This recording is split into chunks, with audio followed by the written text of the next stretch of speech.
called Gambia? Yes. The Gambia. Entirely a Gambian affair. Yeah. Yes. And some of you visited here before. Yes. All of them. All of Teachers, huh? Yeah. I remember you and... Yeah. All of us. Yes, some of you. Yes. You were also there? Yes, I was there. Yeah. So you have taken so long in coming here. Yeah. After that, it was understood that perhaps you would keep coming. Yes. We are held up. And keep the momentum up. Yeah. We are held up. You are final year students. We were preparing for our exams and it was too tight. What exams? Different exams? Final exams, yeah. For teaching, education. The same. Yeah, Yes. same. The yeah. same group Yes. appearing the same exam. Yeah. Yes. That's right. Yes. So how did you find time then, right in the middle of the exams? Yes. Today, how could you find time for this visit while you're still engaged in the examinations? We finish exams now. Finished now. Yeah, yeah. Now you're relaxed. All of them will qualify. Good news. Yes. All of you have qualified as well. Yes. Congratulations. Thank you very much. Thanks, Thank sir. you. There should be some sweet meat. Okay. हाँ? We will arrange. उसको मेरे दफ्तर में डब्बा पड़ा होगा नीचे जी. और वो खुला हो तो उसको कैमरा से निकालना है नीचे रखा होगा राइट क्या हाल है जसाद साहब आपका आपने तो अभी तक ठंडे कपड़े पहने हुए सुना तो अच्छा लगा पहनने में Shall we start? Well, I am Siaka. Are you provided with this? That's right, yes. Yes, my name is Siaka Kamara, and Yes. like you were told, we are all from the Gambia. We were sent by the Gambia government through a technical cooperation with the British Council to come and do a degree, basically either in maths or science. He is Madi Suso. He is doing science to become a science teacher in the Science teacher? Yes. Which subject in particular?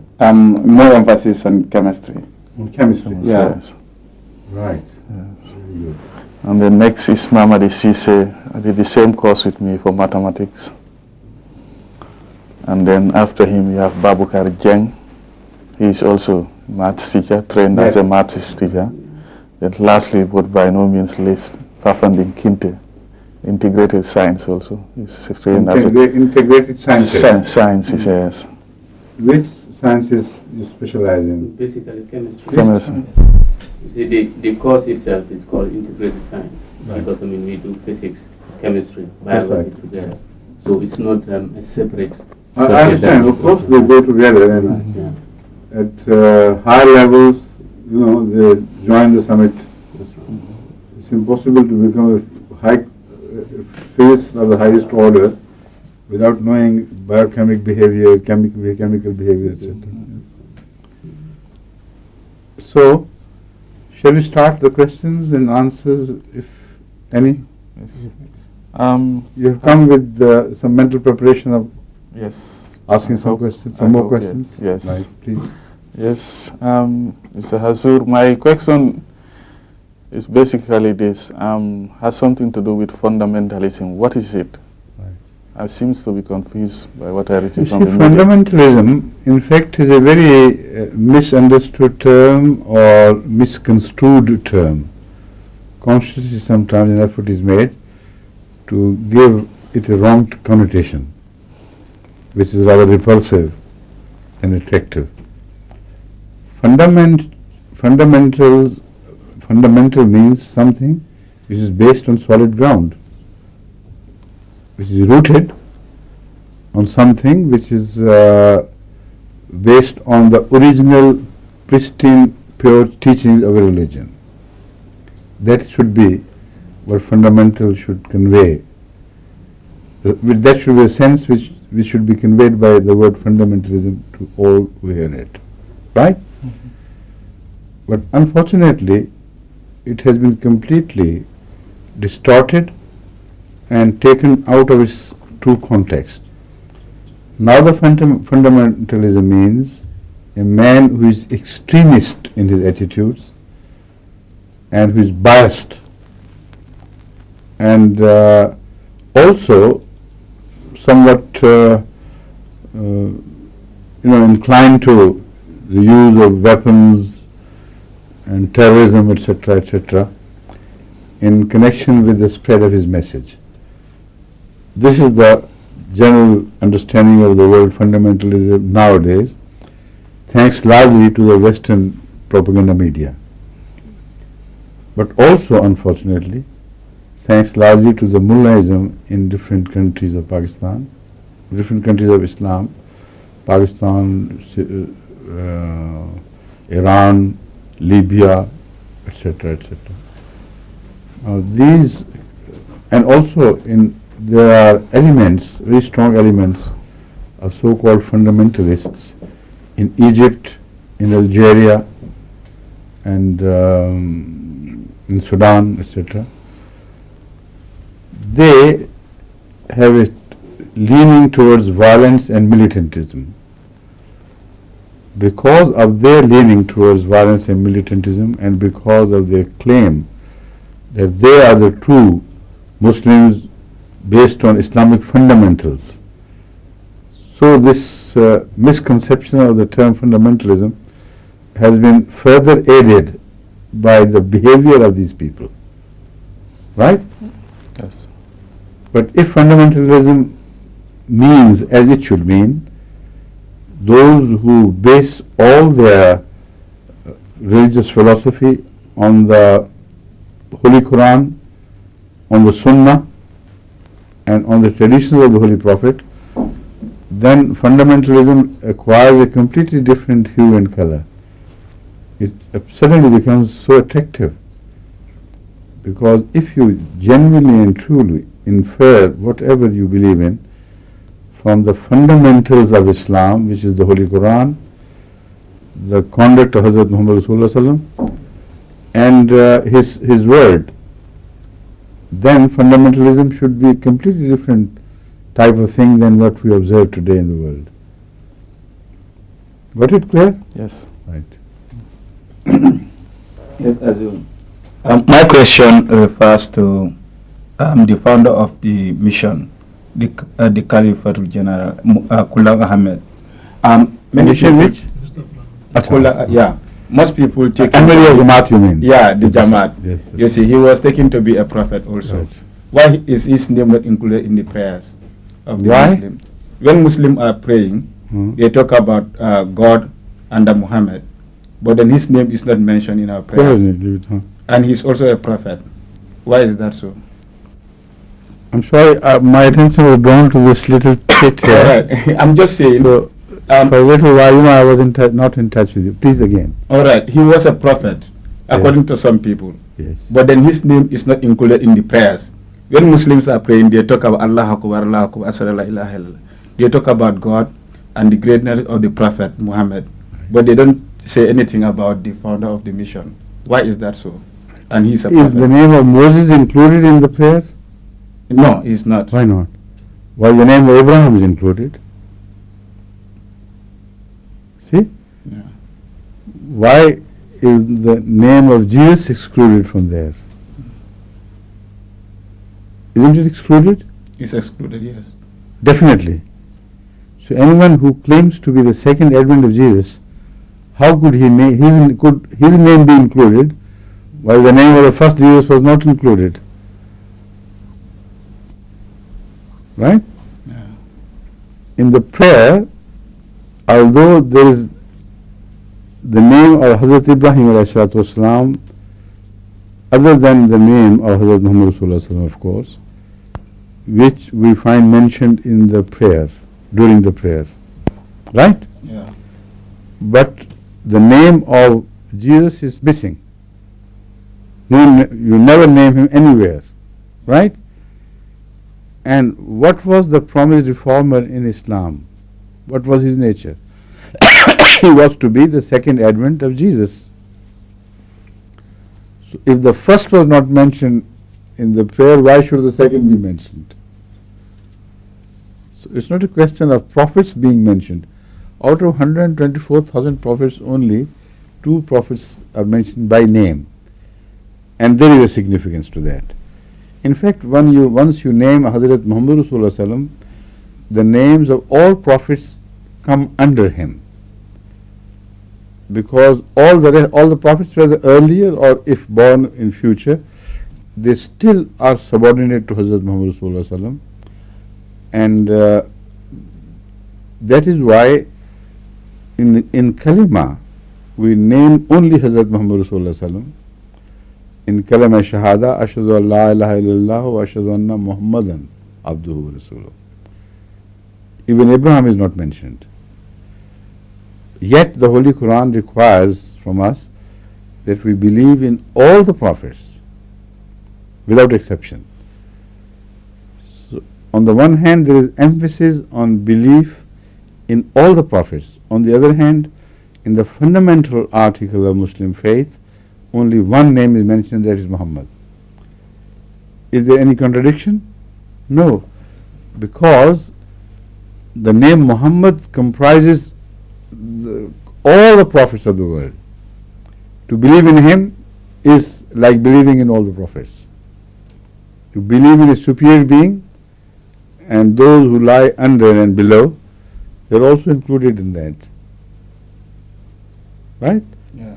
So any prophet in Islam which was to be born on the teachings of Hazrat Muhammad Rasulullah Sallam entirely and exclusively, his name should not have been mentioned in prayer anyway, because that would create a sense of a separate entity. So that is again one of the reasons, I believe, why his name is not mentioned at all. Because he could not be a prophet unless he was 100% submissive to his master Hazrat Muhammad Rasulullah Sallam and the book, the Holy Quran, which was revealed to him. So if he is 100% within, under the sway of the Quran and the Hadith and the Sunnah, why should his name be mentioned separately? For what purpose and what reason? Right? Yeah, that's Thank good. you. Yeah, thank you very much. Please. Yes, Assalamu alaikum, Asu. Wa alaikum assalam wa rahmatullahi wa barakatuh. Yeah, my question today concerns our last question and answer session. Right. You said you believe in evolution as explained Of in the course Holy I Quran. do, yes. Yes, my question is, who was the ancestor of the present human generation? Who the And ancestors? Ancestors, yeah. You should have known better, because they say it was in Africa, someone born in Africa. So you are coming from the country of our ancestry and you are asking me. And who is Adam and who is Iblis? Adam came into picture much later, you know. The first human being, as Homo sapiens is called technically, was born at least 150,000 years or so before Adam was born. See? So the first human being was not Adam as we know him, a prophet of God. Adam is the first of the series of prophethood which resulted in the birth of Judaism, Abraham's religion, Judaism, Christianity, Islam, etc. So that is why he is considered a sort of ancestor, because he stands first, and in the order of the religions which emanated from him, and this ultimate evolutionary fruit of that tree was to be Islam and the Prophet of Islam, Hazrat Muhammad Rasulullah Sallam. So naturally, the history of that tree is preserved, which results in the consummation of the process of evolution. The history of the rest is left as insignificant. That is exactly what the scientists do regarding the study of evolution. They are very particular in maintaining, as far as possible, and preserving the features belonging to that tree of animal kingdom which ultimately developed into man. But there are thousands or maybe millions of other branches which shot off in different directions, and they don't trace them. They think it's unnecessary. But the majority of life forms here on earth do not stand in the direct train of things which led to human development. Similarly, the Holy Quran treats all the religions of the world. The one which resulted in the creation of Islam ultimately, that chain is preserved, that tree and its earlier forms are preserved, but to the rest it is just made a mention that of course there is no people on earth to whom God did not send prophets, no place on earth where God did not send prophets, no era in human history is without prophets. This is all mentioned in the Quran, but names are not taken, details are not discussed. You understand? Please. Assalamu alaikum. Wa alaikum assalam rahmatullah. Well, I must take this opportunity to thank you before asking my question, because For what? I have read so many For of coming here all the day and providing me this pleasant not opportunity. only for coming here and asking questions, but I have, since I came to UK, I Yes. was blessed to meet with members of the community and MashaAllah. have gained insight and clarified many doubts. Alhamdulillah. And recently I was just reading a book written by you, Christianity, a journey from facts That's right, yes. to A fiction. journey from facts to And fiction. yeah, the last time there was questions relating to the birth of Jesus, Right. and it has definitely Resolved answered this. my thing. MashaAllah. And thank you for all that. And this book, I think, Yeah. should be widely circulated in all the educational institutions in Africa, Yeah. because instead of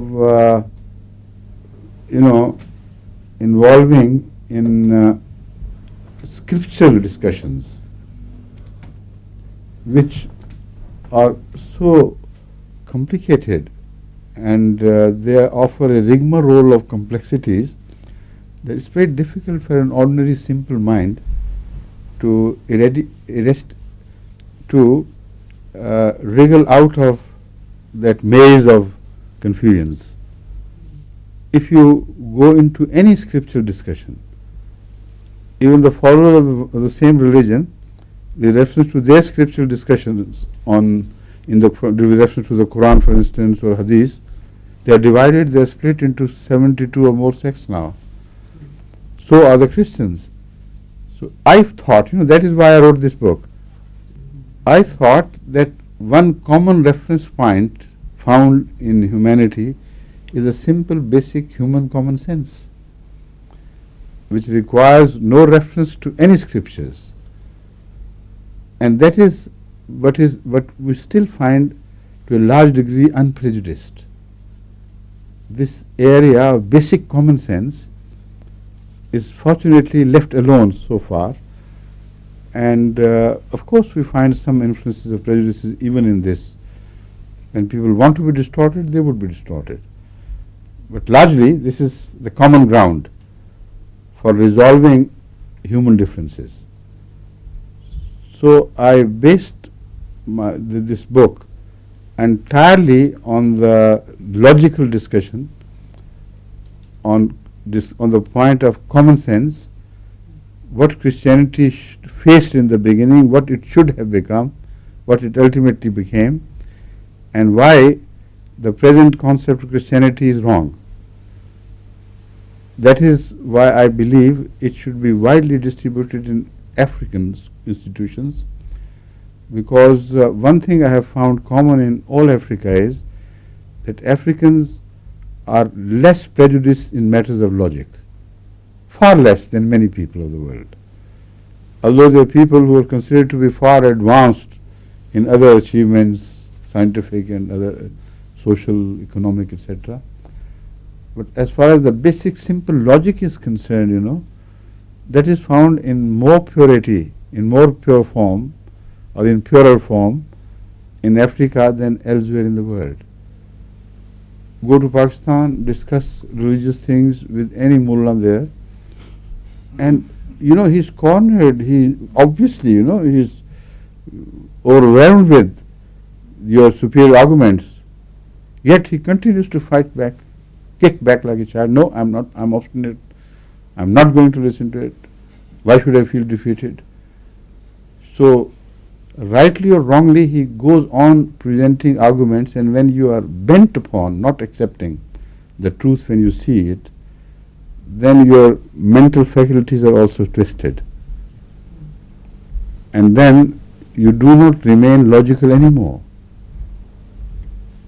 That is why, I especially mention Africa, because when I went to Africa, my experience was absolutely different from that in Pakistan or in India. Africans, even when they strongly oppose your views, on religious basis or others, when they listen to my logic, suddenly you could see this tension thawed, and the facings relax, and the hatred giving way to a sort of love and respect for you and understanding. This could happen in Africa so fast that it amazed me. So I believe that is the answer to all the Christian efforts in Africa. This book should be widely publicized and made available at the educational institution levels. For common man, it will be rather difficult, won't it? For an uneducated person to follow the trail of the complex, comparatively complex argumentation, etc., is a difficult exercise. But if you have the book in your hand and make them understand what the logic is, then they will of course understand. But an educated person up to the level of GEC or beyond, of college level, I think he can easily follow this. You agree? Yeah. But was there a question Well, based on that? no, not actually. Yes, okay. Something like the question was like this. I am a young Muslim student Right. who have not yet been any of these sects, but though I have been trying to follow the teachings of the Quran Right. and the Sunnah of the Prophet sallallahu alaihi wasallam. Without knowing them. Well, I do read a lot of them. Those which I follow, I know them. What? The ones I follow, I Yes. read them and I understand them. Right. Now, But it is a very tall claim you are making, to say that you follow the Sunnah by your own personal reading. well, I That have been, requires a lot of coverage of different books of Sunnah and Hadith, etc., which I doubt if you had time to do. Mm. Not that you are misstating the fact, but you are simply making a claim which does not seem to be right. I repeat, Yeah. you are not willfully deceiving anybody. But innocently, you think what you know of Sunnah is all the Sunnah there is. What you know of the Quran is all the Quran you need to know. Yeah. This is which is not right.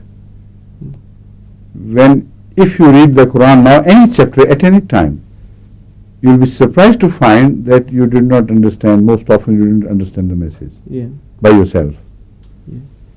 So when you depend on others, more or better versed in the teaching of religious literature, etc., particularly scriptures, when you bank on their help, then there is the danger of their misleading you according to their own interpretation.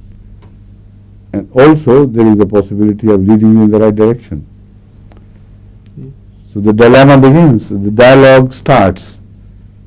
And that is why it becomes essential for you, first of all, in principle, to choose a faction in Islam which you believe is, by an overall study, appears to be the right one.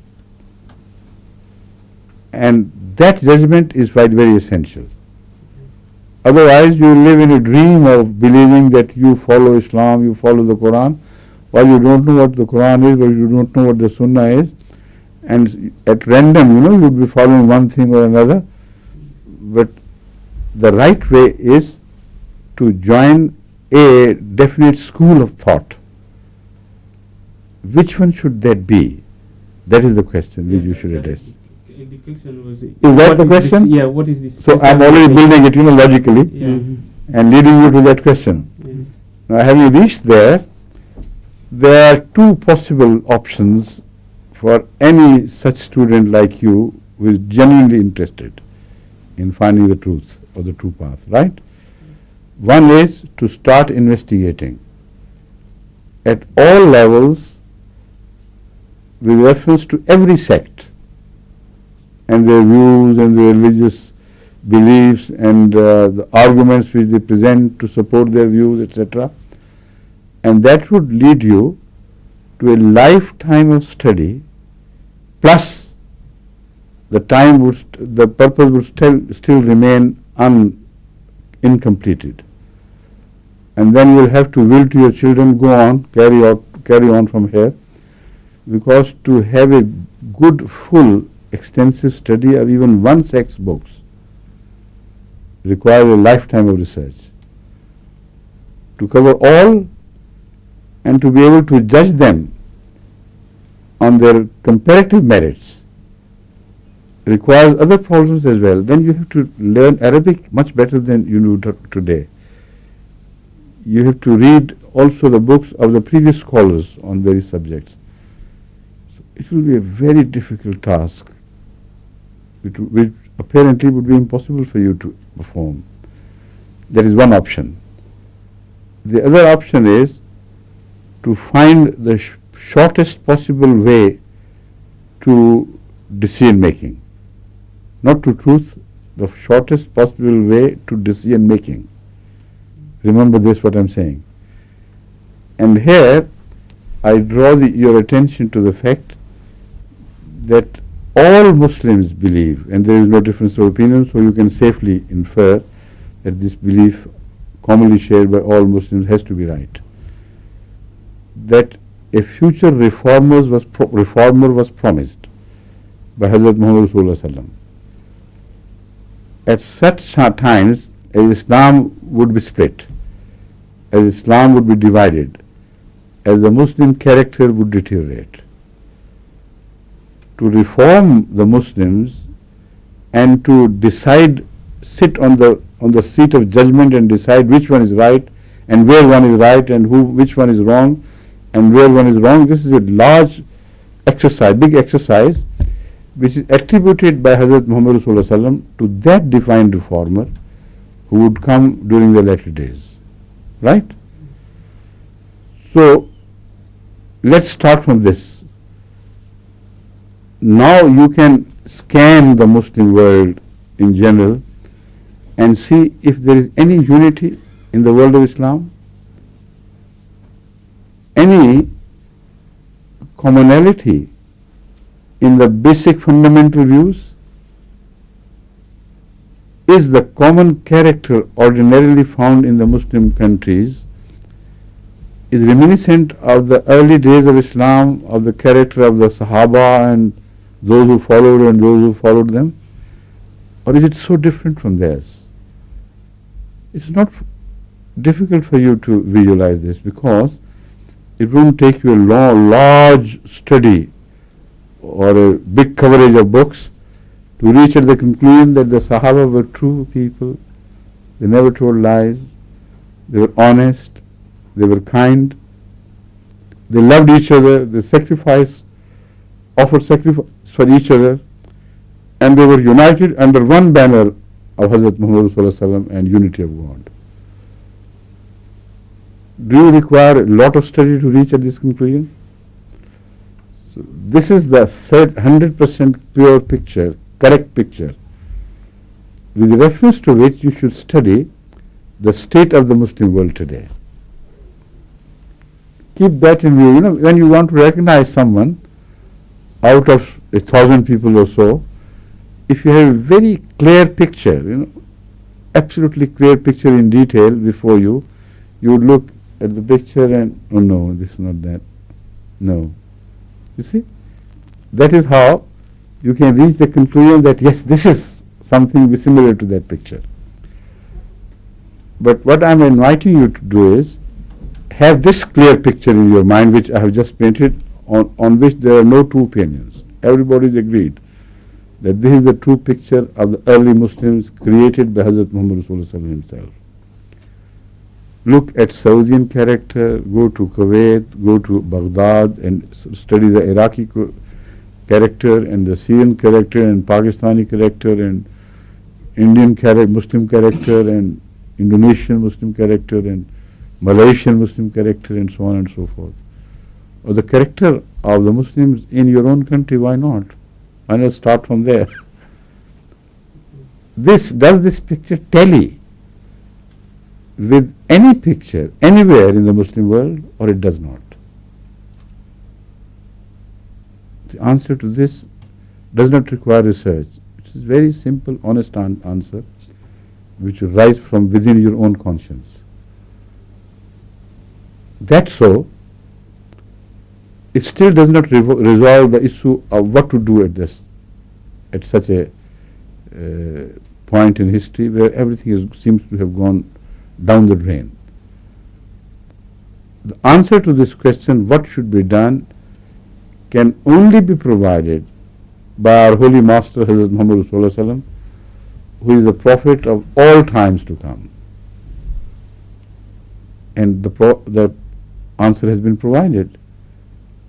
He repeatedly informs us that at such wretched times, when everything is gone wrong about Islam, or seems to be gone wrong about Islam, God would send one reformer, or he gives the reformer two different names and titles, Al-Mahdi and Al-Masih. Without the advent of Al-Masih, nothing can be put right again. This is the verdict. Correct? This is, so far there is no difference of opinion at all. All other Muslim scholars have to agree that when the deterioration reaches a certain point of no return, as it obviously has reached, the only answer to this dilemma would be to wait for a divine reformer who comes in fulfillment of the prophecies of Hazrat Muhammad Rasulullah sallallahu alaihi wasallam. Clear? There is no trouble. So, first of all, the first sect or Jamaat in Islam which you should study should be the Jamaat founded by a claimant to be that reformer who was promised by Hazrat Muhammad Rasulullah sallallahu alaihi wasallam. Of all the Muslims today, Ahmadiyya Jamaat is the only Jamaat which claims to have been founded by a person who proclaimed that he was appointed by God in fulfillment of the prophecies of Hazrat Muhammad Rasulullah sallallahu alaihi wasallam. Right? So if you concentrate, start your research from here, it will be so easy. If you find the claim to be right, then the whole problem is resolved. You need not look further and beyond. Because if he is divinely appointed reformer, then all you need to have is that. Then you are already within the safe protection of a Jamaat which has been granted divine guidance from Allah through Imam Mahdi. So you need not look aside at all. If this claim is found to be wrong, then your exercise into taking up the claim of every sect in Islam to be true, piecemeal one after the other, would be futile anyway. First of all, you don't have time enough or knowledge enough, and secondly, why to waste time when they cannot deliver the goods anyway? Because at a time such as this, Hazrat Muhammad sallallahu alaihi wasallam never spoke of any mullahs or any sect to have resolved the problems for Islam by itself and by themselves. No sect is predicted to have resolved, no predicted as would be able to resolve. the problems for Islam during such a time as this. No Jamaat of Mullahs is predicted to be able to resolve the problems by themselves. If this is the case, then the exercise to find truth which from among in comparison to this sect and that sect would be futile, it's meaningless. Even if you think that sect seems to be better, but you will remember that Hazrat Muhammad Sallallahu Alaihi Wasallam said at such a time, only a divine reformer would help you. No earthly mullah will be able to come to your help. Correct? So start your study from Ahmadiyyat. If you find the claim to be right, that it is a divinely founded Jamaat in Islam, then all problems are resolved and you can dedicate all your potentials and capabilities to the service of Islam by joining this Jamaat. If not, then wait and pray. No other answer. Just wait and pray. Oh Allah, things have advanced so far, we are on the, if not already, down the precipice. We are on the verge of precipice of no return. A step further and we're gone. If already it has not happened, it is about to happen. Where is that Messiah? Where is that reformer? So cry and pray to Allah and seek His guidance. If you do it honestly, even you have missed Ahmadiyyat as fulfilling the promised role which is destined for the sect which will be divinely founded, God will lead you back to it again. If you sincerely pray, having rejected Ahmadiyyat as not fulfilling your concept of how it should be, for instance. If you pray to Allah, then I have checked everywhere, there is nothing left. What can I do? Then if you pray honestly, I am 100% certain that if you pray sincerely and honestly, God will lead you back to Ahmadiyyat and you will begin to recognize Ahmadiyyat as the true Jamaat based on the prophecies of Hazrat Muhammad Sallallahu Alaihi Wasallam.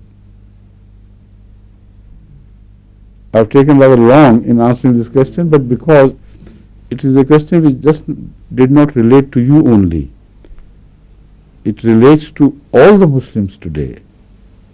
It's the fundamental question they should raise and answer or find answers to. So I hope everybody has followed this logic. Wa alaikum assalam wa rahmatullah. My question pertains to the social aspect of the religion. Now, I would like to know the fate of the Ahmadiyya faith as far as the role of women in the society or at home is concerned. Because if you take the African experience... What I found the role of women in African countries, to my utter disappointment, was not the role of women assigned by Islam. Even among those who had converted to Islam, Ahmadiyya, long time, still they were not paying their women folk their dues. And they were treating them rather cruelly and oppressively. This is my common observation, which I expressed freely wherever I visited, and particularly in relation to women. I started telling them, what is your position in the society with reference to the position given to the women by Hazrat Muhammad Sallallahu Alaihi Wasallam himself. Now you can compare whether the position you occupy is the same as granted by Hazrat Muhammad Sallallahu Alaihi Wasallam. That when I say that, that means granted by him through divine guidance, of course. The answer obviously was no. You see, once I remember in one such session, I discussed the subject and my wife was also with me, and I repeatedly made reference to my wife that this is what she does and this is what I do in my home, and when she doesn't take care of certain things which she should have, this is my response. And never either foul language or physical coercion is employed in the least in our relationship. They're perfect because they're based on the treatment of Hazrat Muhammad Sallallahu Alaihi Wasallam of his own wives. So that is the only safe social behavior which can create a heaven on earth for any society in the world, if it is founded and shaped on the pattern of Hazrat Muhammad Sallallahu Alaihi Wasallam's personal behavior to his own wives primarily, to his daughter, to his kith and kin, to the society in general, in relation to women, I mean. And that behavior was so different from the Arab practices, like the one I want to be in Africa would be so different from African practices. It was so different from the Arab practices that even Sahaba of the highest order got jittery about it. They were not entirely happy. Hazrat Umar, the second caliph of a very high caliber, in his mental faculties, etc., and the command he had of affairs, and his administrative capabilities and so on, he occupies a very special position among the caliphs with reference to these qualities. Once he went to Hazrat Muhammad Sallallahu Alaihi Wasallam and said, Ya Rasulullah, you have encouraged our women so much, so much, that previously our wives would dare not look into our eyes in answering our questions. No way could they oppose our views. Now they stand up with full confidence, staring us in the eyes and say, no, you are wrong and I'm right, and this is this and this. What is becoming of our women? You see, that was the question. And the answer was, this is where they always belong. This is the status they should have always occupied. So Arabs were wrong in treating them practically like bondage women. And Islam emancipated them, rehabilitated them in the place of honor which should always have belonged to them in the sight of Allah. Right? Thank you. Since, I don't know, well, in the future we may have the opportunity of meeting you. Of course, most welcome, you always welcome. Some of us are coming to the Gambia on Wednesday, so what message would you like us to carry back home? Do what? Some of us have finished our course. We are going this coming week. Mm-hmm. What message would you like us to carry home? Message? Yes. The message of Ahmadiyyat. That is the only message I believe can deliver Africa from her problems. You see, introduce Ahmadiyyat into Africa and it would reappear on the map of the earth as a great power, as a great irrepressible people. What you need is a divine guidance, not only in religious affairs but in all spheres of human activities. Africans are provided with great faculties, absolutely,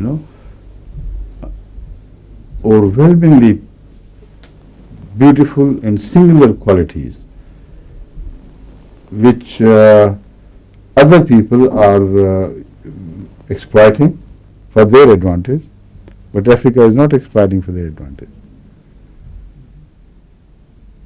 Even small things have become great when they are seen or heard through African people, whether they are in America or in England. All the best, the very top singers are in fact Africans. The best athletes are Africans. They are outshining all other athletes in the world, gradually increasing their presence in all the world competition, despite the fact that they start from a disadvantageous position in their own countries. There is no scientific and technical training made available to them. So their potential lies untapped. But when they come to Western countries, although they appear here in small in number as compared to the people who belong to the land, yet they outshine them in so many departments of games and this and that. That is surprising. And they earn the laurels. For England, when an African athlete runs fastest in the world or achieves this and that, when a boxer wins them a gold medal, it is won for not for the Gambia, for Kenya, or for any other Western African country, but it is won by Africans for England. Now this is an obvious example which is crude, but go to the sciences. All the best brains of Africa have been now drained almost entirely by the Western countries, where they go for education, ultimately never to return to their own country, because they have got educated to a level where their services cannot be employed and assimilated in the comparatively cruder system of education prevailing in those countries. Comparatively elementary system, let me say, of education. So they become PhDs, research scholars. If they return to their country, what service would they offer them? A clerk or a head clerk, or a teacher at the school? No more. And there are no laboratories to work and shine their potentials further, to rise further in all that they are gifted by God. So that is again the problem. You create minds, you create potentials, and they are utilized by the world outside. And you have many great economists capable of trade and business and this and that. But what you do is take all the money out of Africa which you can and employ your services by earning money and making the country richer in some different country. You see, the Ghanaians are healthiest outside Ghana, and the Gambians are healthiest outside Gambia, and Senegalians are healthiest outside Senegal. And this is a general rule. Nigerian wealth is more to be found outside the Nigerian soil than in Nigeria itself. So there is a profound message in this. What you need is reorganization of your attitudes, reorientation of your attitudes, and to be morally rearmed. If you are morally rearmed, then all these problems which I have discussed would vanish into thin air. What you lack is a unity of purpose, a unity in discipline, a unity of African interests. They are not found at any level.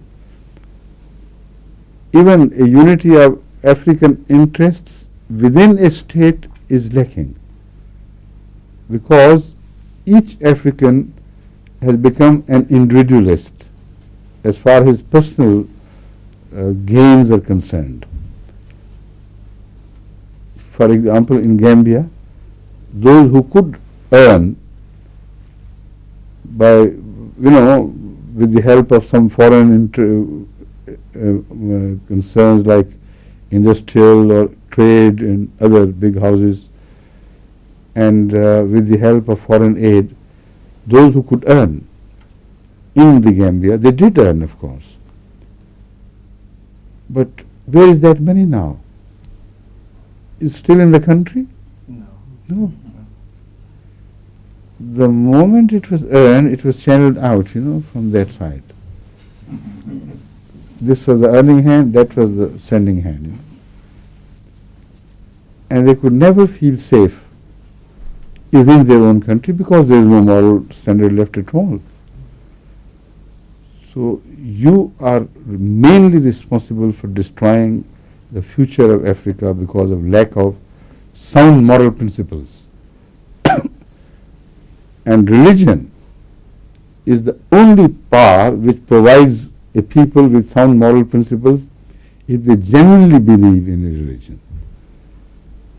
And in Ahmadiyyat you will only find genuine believers. They are not they are no superficial believers, cursory believers or borderline believers. There are some, but they don't make the main core. The highest percentage of Ahmadis lie in the middle of Ahmadiyyat. They are sacrificing, they are participating in all sort of financial and personal sacrifices, and they are united under one banner and work jointly to the common cause of Islam, despite the fact that they belong to different nationalities.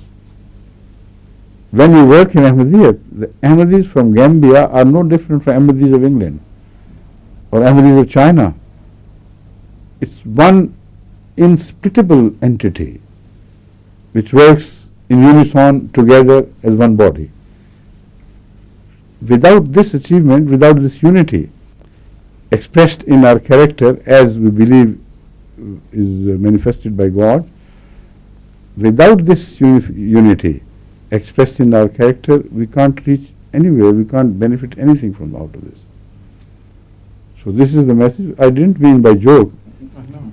I genuinely believe that it is the message of Ahmadiyya which you need and which is going to save and transform your lives, inshallah. Yeah, my question is an extension of the old one, right, the first one I asked. Okay. That is about, because there is nobody's name in the prayers apart from God and Muhammad, peace be upon him. Why can't we all, the different schools of thought of Islam, come together, we pray together, and then if we have new ideas about Kula Muhammad and so on, we try to, convince each other, exchange ideas, and by so doing we able to, just a minute. Increase You do not seem to have listened to my answer in response to his question, or his question as well. What I said was, first you must determine the position of the claim of Mirza Ghulam Ahmad, not of his person. What is the claim? If you determine the claim rightly to be that of a divinely commissioned reformer, then he is essential. You can't do away with him or with his Jamaat. If really a divine reformer has come, then he becomes essential for your survival. There is no other way to work out your any plan to success by leaving that divine reformer alone.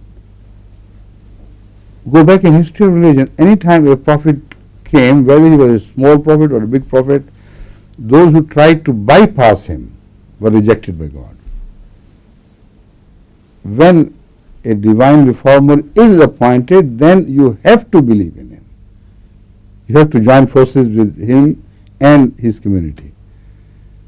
So that is why I said this is they say $7 million question. I say this is a question of your life and death. You must determine this first. Whether he does fulfill your concept of how a reformer should work, and whether he satisfies your own vision of the reformer based on the prophecies of Hazrat Muhammad Rasulullah. If his person and the image of Jamaat Ahmadiyya tallies your image of what the reformer should be, how he should come, why should he come, and all the basic questions are resolved. So the question of saying prayer behind each other, now this is a very naive solution to problems which is not even skin deep. Those who do go to the mosques without any discrimination between this imam and that imam, this sect and that sect, you know, they are growing in proportionally in Islam today. There is far greater number of Muslims today who say their prayers behind a Wahhabi imam in Saudi Arabia, while previously it was unimaginable for a Maliki in Africa to follow a Wahhabi in his prayers. Is that right or wrong? But to what benefit? Where is the unity?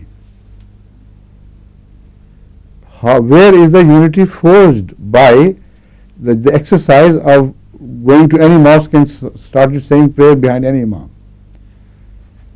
It only adds to the confusion, and it does not help the Muslim world as a whole or the Muslim sects individually at all in any way.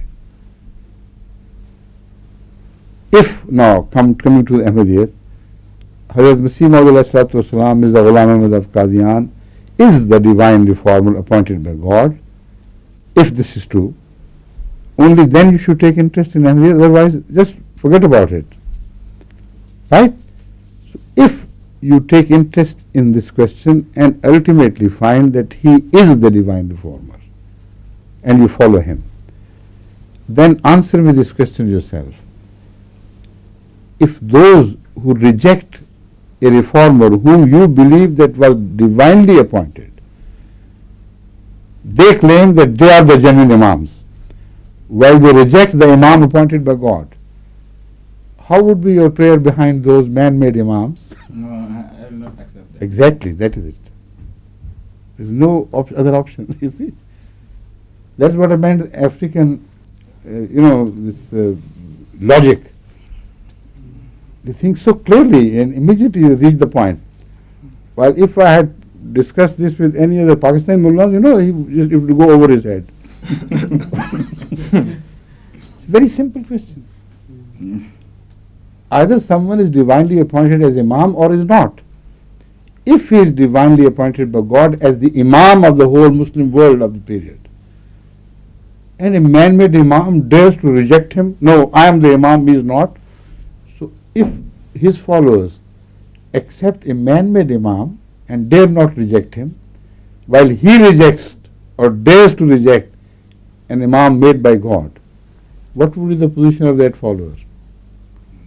He would be the greatest hypocrite on earth, So that is why we do not do that. Thank you. Thank you very much. Time is over? Is that right? Yes, just 1 minute left. Yeah, I'm very sorry to bring this question in. Why? And it's a problem for most of us, and then any person you contact, Yes, to please. define the problem for you, he Yes, finds please. it very difficult. Please. The question is about the origination of the black race, because from Origination history- of black race. Yeah, You see, the blacks and whites yes, are born out of the same ancestors. In fact, all whites are born out of the black ancestors. That is why, in answer to somebody's question, I said, you should tell me where it happened, because it happened in your country. The first human ancestor was born somewhere in Africa. This is so far the consensus of the scientists' opinion who research in this area. And that is a point of pride for Africa. The color is just insignificant. It doesn't mean anything, because it is in direct response to the environments in which you live. yeah. You see? So where is any logic in color superiority at all? People who visit Pakistan, who belong originally to Pakistan, visit Pakistan after a break of say 5-6 years. When they return, they are so much blackened, sometimes it's difficult to recognize them.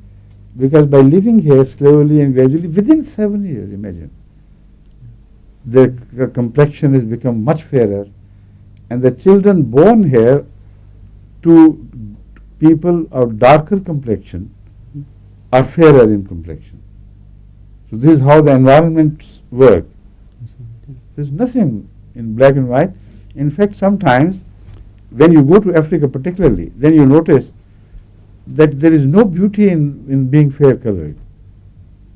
You begin to acquire a taste for black beauty, and sometimes strongly hitting, so powerful.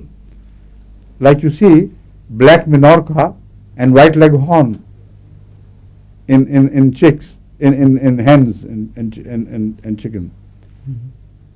Look at the black Minorca without prejudice, and sometimes they appear more attractive than the white colorless hens. Yes. See? Yes. So it is only a question of outlook. No complex should be permitted to be born within you with reference to your color. When you rise and wherever you rise, the black becomes more attractive. These people are not provided with a better color by God.